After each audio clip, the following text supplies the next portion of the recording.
तो लगातार हम आपको प्रयागराज में जो अग्निकांड हुआ उसका अपडेट दे रहे हैं और ताज़ा अपडेट इस मामले में ये आ रहा निकल कर कि आग को बुझा लिया गया है। बड़ी खबर इस मामले में ये है कि आग पर काबू पा लिया गया और उसे पूरी तरीके से बुझा दिया गया है। तस्वीरें बुझाने के बाद की आपके स्क्रीन पर है कि किस तरीके से इस पूरे अग्निकांड में क्या क्या जला, वो सारी तस्वीरें देख सकते हैं कि कितना भयानक ये अग्निकांड रहा। जिसके बाद में जो बड़ी बात इसमें यह है, जिसमें तारीफ करनी होगी उन लोगों की जो इस पूरे ऑपरेशन में शामिल थे। इसके अलावा तारीफ करनी होगी सीएम योगी की भी कि जिस तरीके से व्यवस्थाएं की गई इस आग पर, जिस तरीके से ये प्रचंड आग थी उस पर वक्त रहते काबू पा लिया गया। हालांकि इसमें 200 टेंट के जलने की खबर है। कुछ जगहों पर 700 टेंट का भी दावा किया जा रहा है, लेकिन आधिकारिक पुष्टि नहीं है। लेकिन खबर है कि 200 टेंट जो हैं वो जलकर खाक हुए हैं। लोगों के जो सामान हैं, जो साधु संत थे, उनके जो सामान है इस आग में जलने के बाद में इस राख में अब दिखाई पड़ रहे हैं।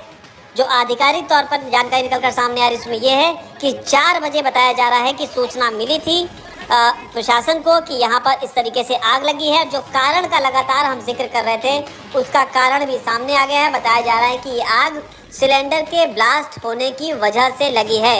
हालांकि सिलेंडर में ब्लास्ट कैसे हुआ इसे लेकर अब तक कुछ भी साफ नहीं है। क्या सिलेंडर का जो नॉब था वो खुला रह गया या फिर खाना बनाते वक्त ही कुछ ऐसा हुआ जिसकी वजह से एक टेंट से उठी आग जो है वो बाकी टेंट तक फैल गई। लेकिन जो तस्वीरें आपके सामने हैं उन 2 तस्वीरों में आप देख सकते हैं कि किस तरीके से एक तरफ आग का वो प्रचंड रूप और दूसरी तरफ बुझाए जाने के बाद का वो बचा हुआ इलाका, बचा हुआ एरिया, जहां पर आप देख सकते हैं कि किस तरीके से इस आग ने कुछ घंटों में ही वो तांडव किया, जिसके निशान के तौर पर आपको तस्वीरें जो हैं वो उसकी गवाही दे रही हैं।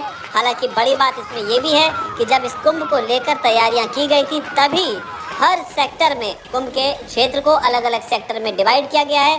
हर सेक्टर में डॉक्टर्स की और फायर ब्रिगेड की एक अच्छी खासी मौजूदगी जो है वो तब की गई थी, तैनाती की गई थी। जिस वजह से जब ये आग लगी तो मौके पर मौजूद जो प्रशासन के लोग थे, जो फायर ब्रिगेड की टीम थी, उन्होंने इस पर अपनी जो कार्रवाई थी उसे शुरू कर दिया।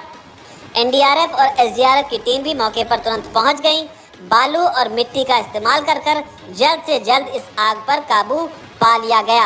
हालांकि जो दावा किया जा रहा है उसमें ये भी है, जो प्रत्यक्षदर्शी हैं उन्होंने साफ तौर पर कहा कि जो लपटें थी आग की वो वहां मौजूद उसके ऊपर जो पुल है, ब्रिज है, उसके ऊपर तक जा रही थी। तो आग कितनी प्रचंड थी वो आपको अपने बताया और किस तरीके से इस पर उन तमाम अधिकारियों ने, उन तमाम लोगों ने काबू पाया जिनके ऊपर इस तरह के सिचुएशन को हैंडल करने की जिम्मेदारी थी। तो यहाँ पर तारीफ सीएम योगी की भी करनी होगी। हालांकि बड़ी अपडेट इस मामले में ये भी है कि सीएम योगी भी मौका जो घटना स्थल है, जिस जगह पर यह हादसा हुआ उस जगह पहुँच गए। योगी जो है वो प्रयागराज में ही थे। थोड़ी देर पहले उनकी तस्वीरें सामने आई थी जब उन्होंने हेलीकॉप्टर से पूरा मुआयना किया था।